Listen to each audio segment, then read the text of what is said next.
आज हिंदुस्तान का सबसे बड़ा फ्रॉड जो जातिगत मानसिकता है उसके बारे में बात करूंगा मैं। कान के साथ अपने शरीर का प्रत्येक छेद खोलकर सुन ले। खुशी थी कि हमारी बहनें लड़कर हारी थी और उस खुशी को किरकिरा करने के लिए दो लड़के आते हैं हरिद्वार में वंदना कटारिया के घर के बाहर, पटाखे जलाते हैं और हार का ठीकरा फोड़ते हैं। वंदना कटारिया के दलित होने पर, पाकिस्तान की जीत पर हिंदुस्तान में पटाखे चलते हैं, उन पर राष्ट्रद्रोह देशद्रोह का मामला दर्ज होता है। ठीक उसी तरह इन दोनों लड़कों पर राष्ट्रद्रोह का मामला दर्ज होना चाहिए। अरे ऐसी अपर कास्ट का क्या फायदा जिसके अंदर ऐसी छोटी सोच पैदा होती हो। कुचल दो उस सोच को। जब तक ऐसी घटनाएं होती रहेंगी आरक्षण बना रहेगा। तुम्हारा बाप, तुम्हारा परदादा इसे खत्म नहीं कर सकता। नमस्कार साथियों, आज मैं किसी फ्रॉड के बारे में बात करने वाला नहीं हूं। आज हिंदुस्तान का सबसे बड़ा फ्रॉड जो जातिगत मानसिकता है उसके बारे में बात करूंगा मैं।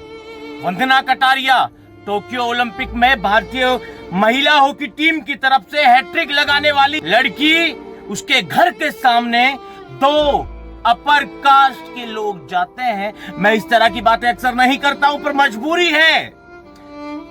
है उन लोगों को बताना जो हर बात पर ये कहते हैं कि आज का हिंदुस्तान नया है, अब जातिवादी सब पुरानी बातें हैं, कोई जातिवाद नहीं है। कान के साथ अपने शरीर का प्रत्येक छेद खोलकर सुन लें। हरिद्वार में रहने वाली वंदना कटारिया भारतीय महिला हॉकी टीम की खिलाड़ी, जिसने टोक्यो ओलंपिक में 3 गोल लगातार किए और उसके बाद हाथ ऊपर करके ईश्वर को धन्यवाद दिया।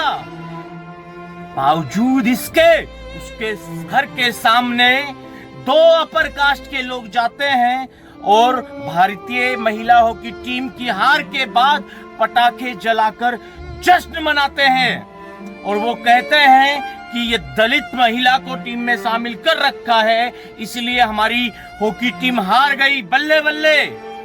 पटाखे जलाकर उसके घर के सामने जश्न मनाते हैं बेशर्म।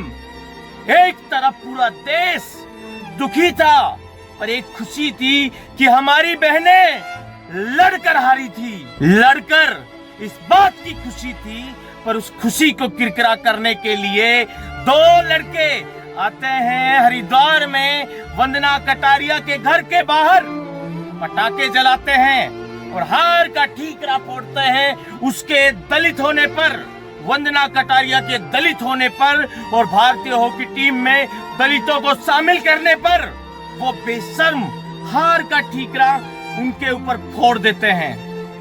मैं कहना चाहता हूं कि पाकिस्तान की जीत पर हिंदुस्तान में पटाखे चलते हैं, उन पर राष्ट्रद्रोह देशद्रोह का मामला दर्ज होता है।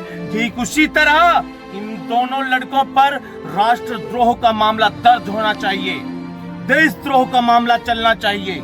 124A के तहत इनके ऊपर कार्रवाई होनी चाहिए और बोलना चाहिए प्रत्येक उस सनातनी को, उस हिंदू संस्कृति को बढ़ावा देने वाले को, प्रत्येक उस देश प्रेमी को जो इस देश को एक सूत्र में बांधना चाहता है। अगर आज चुप रहोगे तो तुम्हारी मंशा पर शक हमेशा बना रहेगा।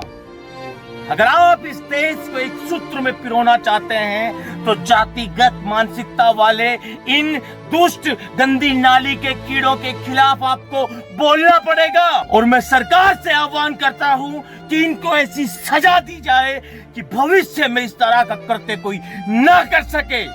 अरे सोच कर देखो, जो महिला भारत का नेतृत्व कर रही है, 137 करोड़ देशवासियों के लिए खेल रही है, लड़ रही है टोक्यो में, उसके साथ ऐसा हो सकता है तो क्या भारत के दूर दराज के उन दलित भाइयों के साथ क्या होता होगा।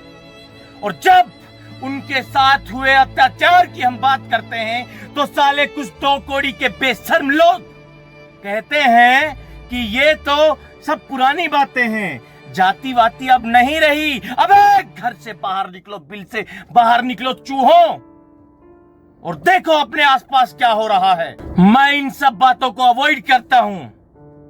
अपर कास्ट, अरे ऐसी अपर कास्ट का क्या फायदा जिसके अंदर ऐसी छोटी सोच पैदा होती हो।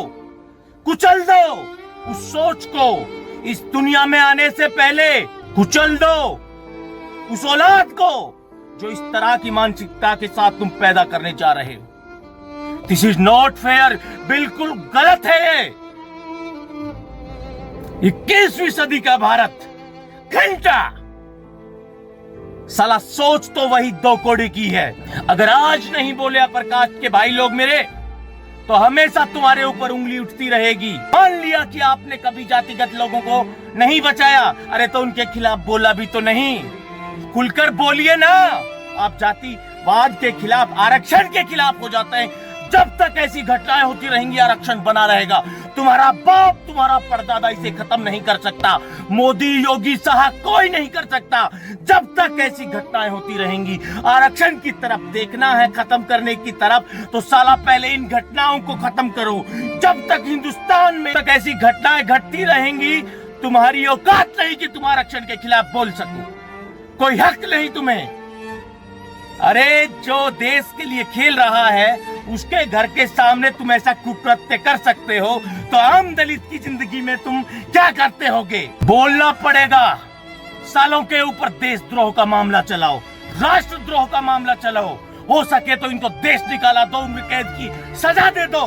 अगर दोस्तों आप मेरी बात से सहमत हैं और आप भी चाहते हैं कि वंदना कटारिया के घर के बाहर भारतीय हॉकी टीम की हार के बाद जो जश्न मनाया गया, उन अपरकास्ट के लोगों के खिलाफ देशद्रोह का मामला चलना चाहिए, तो इस वीडियो को अधिक से अधिक शेयर करें, लाइक करें, कमेंट्स करें और अपने परिचितों तक पहुंचाएं।